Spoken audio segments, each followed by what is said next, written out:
Yay, it's another Hopeye! I want a pet. Give me a pet.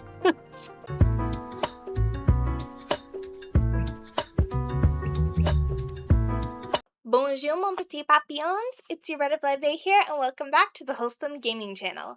Today we are jumping back into I Was the Teenage Exocolonist, and hopefully we're gonna figure out what the shimmer is all about so that Dad can get better. Let's get into it. We're back in mid-Pollen. If you've forgotten what happened last time, well, a whole bunch of stuff happened, but the very last thing that happened was Dad has severe allergies during the pollen season, and they're calling it the shimmer because he's like coughing or sneezing up pink glitter. And he's not supposed to be working, but he is, so hopefully nothing bad happens to him. A sports ball goes sailing over your head. 4! Anemone giggles as she jogs up to you. That's what they used to say on Earth when a ball would go into the crowd. I like it. Alright. Ooh. Your hollow palm pulses with a message from Tange. Hello, Solstice. If you're not occupied, could I ask you for your assistance in the lab? Thank you in advance. Tangent. Okay. Typical Tange, but her asking for help is something so rare that you can't help but head over right away. You find her hunched over a spectrometer, making notes on a holoscreen. Oh, you're here, she says, blinking rapidly. She looks like she's been awake for days, wrinkled, a little shiny, and with the wild-eyed look of someone who needs a cup of black tea. Honey, you only need to sleep like 2 hours a night. You should be sleeping. How can I help? I'm researching the shimmer, the respiratory illness some people report during pollen, she says. I'm loath to admit it, but I need your assistance. She takes 4 vials with swabs inside and puts them into your hands. I need recent saliva samples from both you and your father, she says. There must be a reason why he's so susceptible to the shimmer, but you're not. You share half of your genetic code with him. There must be some markers we can compare between the 2 samples. Then, she continues, pulling another vial from a rack of test tubes, administer this to your cells, wait 3 days, and take the samples again. The test should be able to determine if anything in your body chemistry has changed. Tange looks at you very seriously, cutting through her bleary expression. There's something going on here, she whispers. Something really, really big. I've begun to realize this is about more than just curing a disease. She squeezes your hand so hard it almost hurts. Unlocking the secrets of the shimmer, who it affects, and why, it could lead to a greater understanding of all life on Vertumna. And knowledge. Knowledge is more than power, Solstice. It's control. Are you okay? You seem a little unhinged. Tange blinks again. I'm perfectly fine, she says dismissively. This is the phase of complete concentration and focus. I am in the zone, Solstice. Okay, I'll do it. Why are there 2 mystery... +1 shimmer cure, +1 helped tangent, +2 friendship. Okay. Alright. Thank you, Tange says. I've been researching so hard, I think my eyes are going to fall out of my head. And for what? Well, for the end of a debilitating disease is a pretty good reason, but Tange just shakes her head at herself before she can answer. We're at a disadvantage here, she mutters.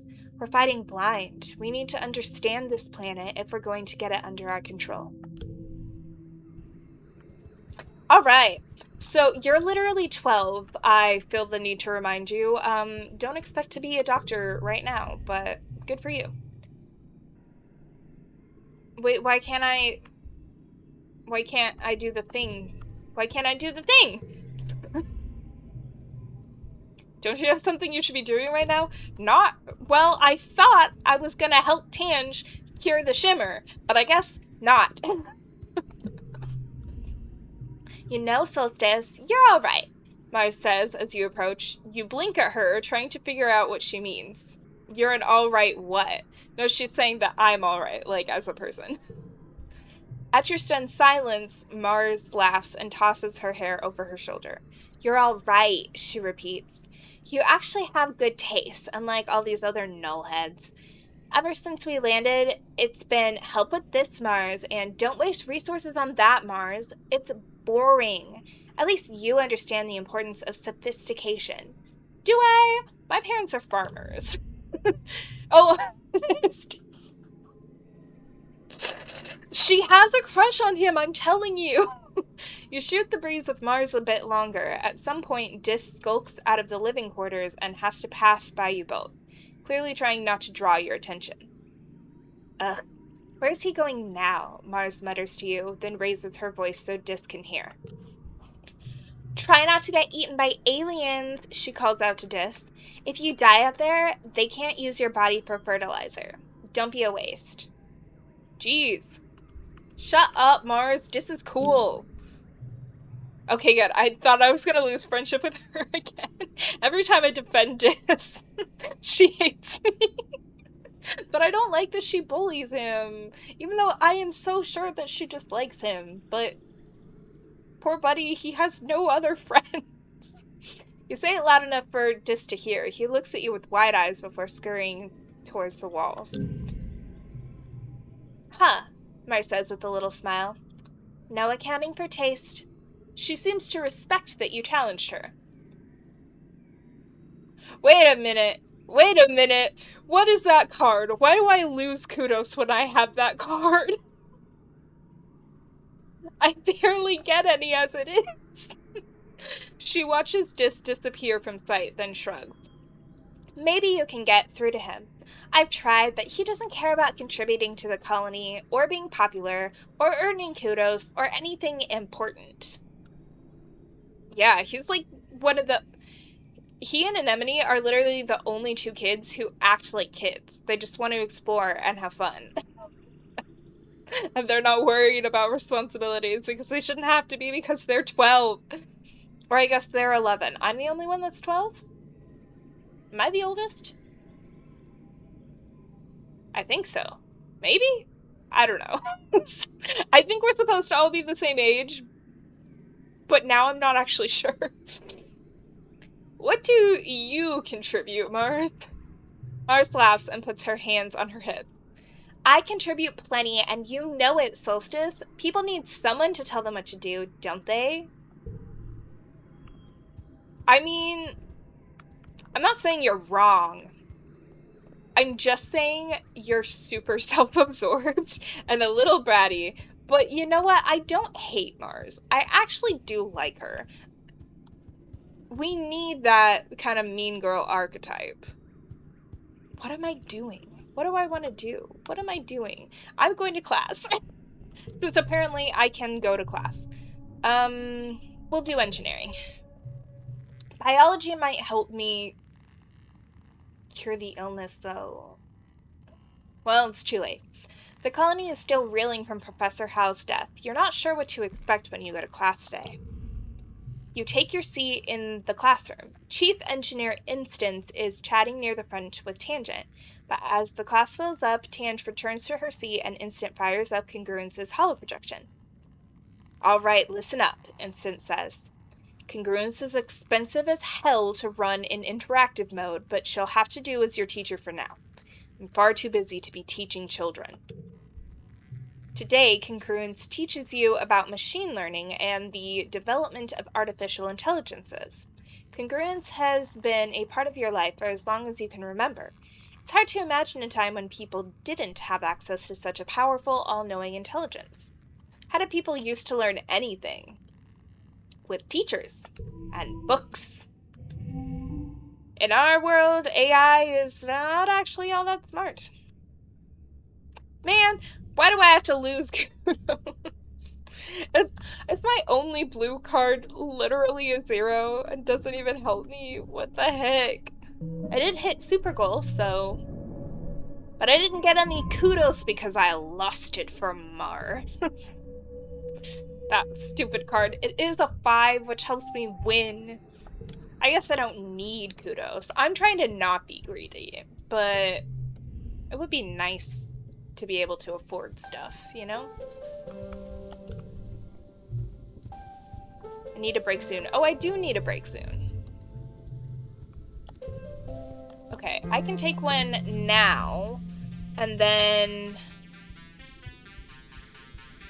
Is the next thing that happens Vertumnalia? Anemone looks up from her holopalm and sighs dramatically as you approach. Man, I hate school learning, she exclaims, prodding at her screen. Why do I even have to do this? Because you're a child.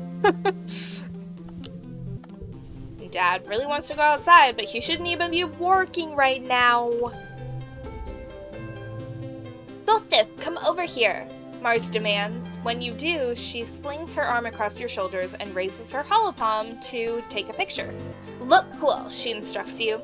I need to take a selfie with someone every day, or I lose my streak. She presses her cheek against yours and purses her lips. The picture turns out okay. Mars slaps a filter on it and posts it to the colony message board. Wow. Social media exists even when there's only 15 people in the colony. Alright, I'm gonna relax in the walls with this. You run into Cal and Anemone on the hill behind the garrison, at a small construction site. They seem to be throwing logs. There are a bunch of them lying at the bottom of the hill. It's caber toss, Anemone shouts at you, then grunts with the effort of a 6-meter-long mush tree pole. She throws it like a javelin down the hill and sprints after it. Yeah, see, there's a she. So, she, they? Was that one they a typo? I don't know. My best record, she shouts and ties a piece of caution tape to the end of the pole. Your turn next, Cal says, pointing to a neatly stacked pile of construction poles beside you. From the looks of the nearby construction, they're probably destined to be a new lookout tower someday. Choose an average one, a thicker, heavier one.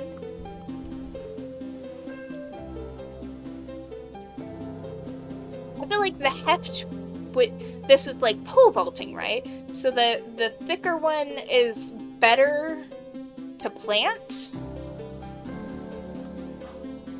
I'm gonna do that. This might totally backfire on me.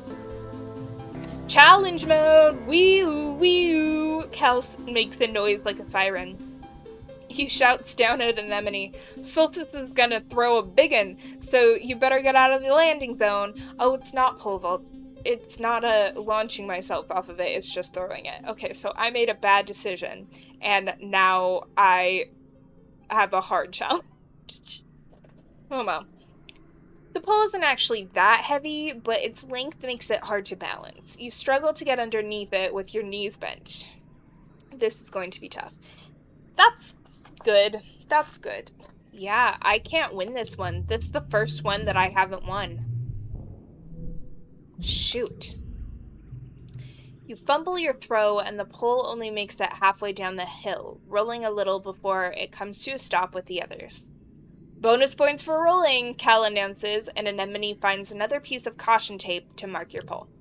You play for the rest of the afternoon, adding rules and variations as you go. You don't stop until the entire stack of poles are in a jumble at the bottom of the hill and decorated festively with caution tape. It's a wonder you got away with this. Okay.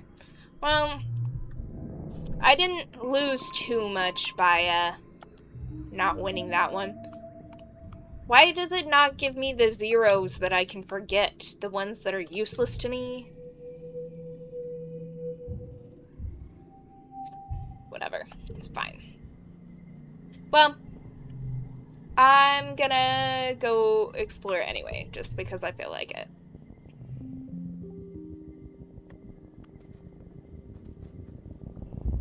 Wait, what is this? A yellow flower. Interesting. Geoponics engineers have set up a work site here, using the robo-plow to tear up the ground and prep it for farming. You don't want them to see you. They'll send you home for sure. Okay, you skulk under the trees at the edge of their operation. The loud grinding of the robo-plow hides any noise you might have made. Cool! More flowers. And wood. Hey, it's another Hopeye! I want a pet.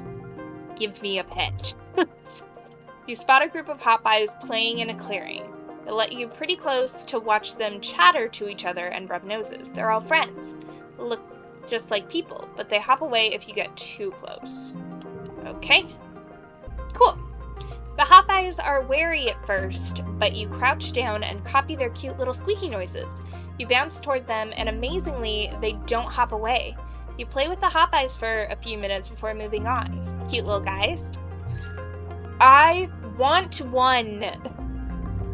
I want one so bad. You stop for lunch, eating an earth treat grown from your own greenhouses, a watermelon. Nice and sweet, like a little more solid watato pod. You munch away, spitting out the seeds. Practice seed spitting. You take the challenge seriously, lining up targets and keeping score. Your aim improves. Yeah, I can't do that. You spot Dis sitting. I'm so happy. Look, last time bad things happened, but I trust that Dis is gonna be okay. If I kill Dis right now, I'm gonna be so mad. You spot Dis sitting in a clearing, but not before he sees you first. Instead of sneaking away as usual, he stays still as you approach. Like it's totally natural that he'd be sitting in the middle of the jungle so far away from the colony walls. Now that you think about it, you're a little glad to see him. You are so far away that you can't see the walls anymore. And it's really weird out here, and it's getting late. No, it's not. Just stares unblinkingly at you as you approach. Hi, Solstice, is all he says. Hi, Dick. He seems to be in a good mood, something you see very rarely. Did you see Chief Surveyor Utopia out there? Dis asks. She has, like, X-ray vision eyes or something. She'll catch you for sure if you get too close. She caught me once and I got in big trouble. How about I show you something cool, and sneaking out will be our secret, okay? He jumps up and walks a little ways into the trees. You follow. Just a few minutes away, the ground drops off and a large stone outcropping juts out over a cliff face. Dis walks right to the edge without slowing. It's a long way down. Come on, he says. Okay, I'll do it. I'll do it. Sure. Now when I need yellow cards, I don't have any, but when it's literally any other challenge, all I have is yellow. Makes sense. Makes sense. Cool. You bravely step onto the rock and walk out to the edge with Dis. You both sit down, feet dangling over the precipice, and look out at the amazing view. It's incredible. You snap a picture with your hollow palm, but you won't share it on the net. This is your secret, yours and Dis's. Well, duh, I'm gonna keep exploring. Look, my stress is so high still, or low, or I don't understand. You come across a cluster of mush trees. They're not fully grown yet, but they're still pretty big. It might be good to harvest them before they get all gross and mushy during the rainy season. If you were older, you could probably cut them down and get some kudos for them. Give them a friendly pat? You like the mush trees. You give one a pat and are surprised when it moves under your hand. It's not the tree though, but a camouflaged creature lying against the trunk. It's small and looks a little like an octopus or a starfish. Lots of long legs wrapped around the tree like it's giving it a hug. I want to see this creature! Why can't I see this creature? You let your mind wander as you're walking and bumble straight into a field of gelatinous blob grass. Totally transparent, the sticky fronds are hard to see but even harder to ignore, especially once they start glomming onto your boots and slowing you down. It's like trudging through thick mud. You stubbornly decide to keep going, paying close attention to the visible signs of this blob grass field. And there aren't many, just an absence of other vegetation. Okay. There it is. You can hop along from that rock to that fallen log, then climb over those old pieces of surveying equipment. You get through the villainous blobgrass. You spend a bunch of time on it, though, and it takes some tricky balancing. It's tiring. I still have a ways to go before I pass out, so we're good. What are you? Something bad's gonna happen, so let's go for it. There in the clearing, the most majestic creature you've ever seen. It's like a unicorn from your dad's storybooks, but with leathery reptile skin that shines when the light hits it. It's like a unicorn dinosaur. It moves so softly, like it doesn't even disturb the ground. It could be dangerous, but you want to see what it does. Okay, I bet I can do this. I've been rocking these challenges, I should be good. As you settle in to watch it from behind a strand of mush trees, the Unisaur looks up towards you, startled by your movements. You try to hold perfectly still and quiet your breathing. After a tense moment, it goes back to its business. First, it snips out a good tree and rubs the scent glands in its neck against it thoroughly. Then it pees, like a crystal waterfall on a rock. Everything it does seems magical. You quietly take a picture with your hollow palm, but you know you can't share it or you get caught for sneaking out. I'm taking a lot of pictures that I'm not allowed to show anyone, except this. Next, it sharpens its horn against a rock, which is scored with marks from having done this before. This must be its favorite sharpening rock. You notice the bulge in its stomach. It must have had a huge meal recently. Eventually, it curls up for a nap. You quietly sneak away. This was so wonderful. Vertumnalia is such a magical place. That's so cool. I just keep going forever, man. This is totally the way to go, is right after you've given yourself full energy, you go and explore for a day, and then be done with it. This planet, it's very time-consuming, though. This planet is full of all sorts of bugs. Little wrigglers, hopping beetles, shining creepers, and snaily things. Oh my. You crouch on the long grasses and explore a square meter in great detail. There's so much to see, you don't even know what any of these things are. They might not even have names yet. I'm just gonna watch. You stare at the big eyes and the wonders of the natural world. Yeah, I feel like I shouldn't be touching as many monsters as I have been. I like that I'm on a path where I can't just go wherever I want anymore. I'm kind of stuck where I am. A nearby pond has dammed up and washed out the path here. The path continues on the other side, okay? Jump over it. You bravely fall in and get wet. You flounder toward the other side, soaked but victorious. Alright, well, I made it across, I guess. Oh, I'm starting to get real tired. There isn't a cloud in the sky, but yet it's starting to rain. You can't tell where it's coming from, or whether it's even water. Given how this planet is full of surprises, it's probably some animal migration or airborne tree sap. Who knows? You have a strong desire to not be in it. Okay. Find shelter and wait it out.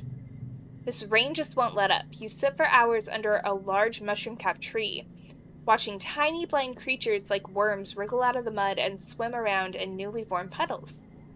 When they meet another of their species, the worms line up side by side, seeming to compare lengths. Then the shorter one bites onto the tail end of the longer one. In this way, they gradually all combine into one long creature, which fills the whole puddle. Strange. Well, I explored a lot in that, so that's fun. I knew it was going to be Vertumnalia, and I think I need energy in order to participate. Oh well. time for the 3rd annual Vertumnalia festival. You gather with your family in the colony square. Everyone takes a seat as Governor Utica approaches the stage. She folds her hands and serenely addresses the crowd. "What a pleasure to address you all today as your governor," she says, looking as pleased as she ever does. "In under 3 years, we've built a colony of which we can be truly proud.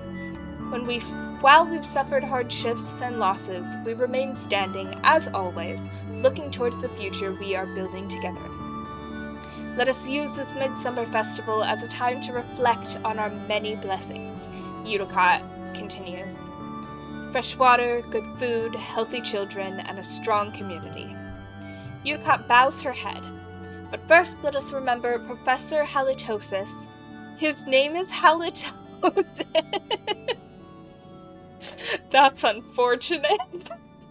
"Who guided our children and kept our engines running for so many years. Chief Engineer Instance will be filling in with help from our ship's AI congruence, until someone can take up the mantle that rested so easily on Hal's broad shoulders.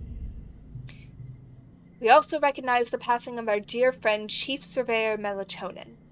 Known for his gentle nature and his curious spirit, Tonin joins his daughter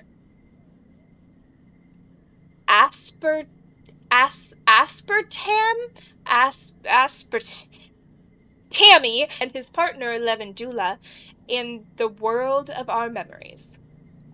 In his place, we welcome our youngest council member ever, Utopia, representing expeditions." Utica invites the rest of the council to stand and be recognized among the crowd, including your mom, who huffs an annoyance. When the applause dies down and the council sits, Utopia remains standing.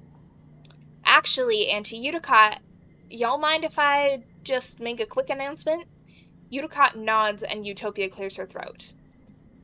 "I just wanted to say thanks to y'all for trusting me with this job," she says, her clear voice ringing out over the crowd. A cheer rises from expeditions, and she motions for them to quiet down. "Uncle Tonin's left some big shoes to fill, and, well, I'm gonna give it my best. We're fixing to get to the bottom of what we're calling the shimmer, the sniffles folks have been getting during pollen," Utopia continues. "Until we do, please keep on wearing your masks when the pollen is thick, and let the doc know if you're under the weather." She bends down to hug the governor as she leaves the stage. "Thank you, Utopia," Utica says warmly, "and thank you to the rest of the council for their service." Live music starts playing and Utica smiles. "And now it's time for games and feasting." The crowd disperses toward the feasting table, clearing the area of chairs so the children's competitions can be held. "Which will you do this year?" "I guess I'll do the bot wrestling." Oh my gosh, Com is so tall compared to the kids. Anemone's face is basically in his butt right now. Com keeps adding complexity to his bot wrestling game. Last year was the hollow obstacle course, and this year there's an accuracy challenge. "Sink 3 baskets and you can move on to the next stage," Com says, unveiling something with a flourish. A vacuum bot with a basket tied to its head. It chirps as it stomps back and forth, and the crowd cheers. You're competing against Anemone and Cal. You notice they're not racing around together. Cal is playing with the vacuum bot, and Anemone is standing next to her brother. "You're up first." "Okay. Hopefully I do okay in this one." Oh, I literally won by 1. Ooh. Oh, actually, if I change it to that, I win by 3. I didn't realize that the rainbow counts as all colors. You thought the accuracy portion would be harder. Those vacuum bots can be fast when they're on a mission. This one seems to get bored waiting for you to complete the obstacle course.